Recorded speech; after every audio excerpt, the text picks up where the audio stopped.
Now at the White House, where President Biden is hosting a two-day virtual Earth Day summit with leaders from around the world. He pledged the U.S. will cut coal and petroleum emissions over the next 9 years. CBS's Debra Alfarone is there.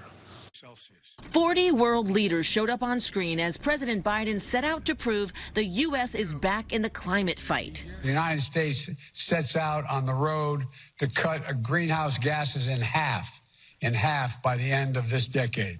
President Biden called it a moral imperative, recommitting to goals set by the Paris Climate Agreement, which the U.S. left during the Trump administration. Meeting this moment is about more than preserving our planet.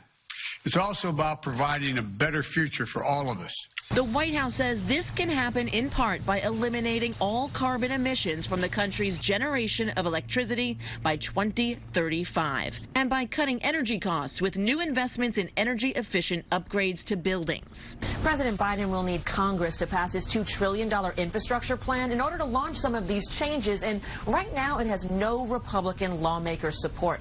They're offering up their own infrastructure plan today. China and Russia, the first and fourth biggest emitters of fossil fuels, also pledged big cuts. To protect the environment is to protect productivity, and to improve the environment is to boost productivity.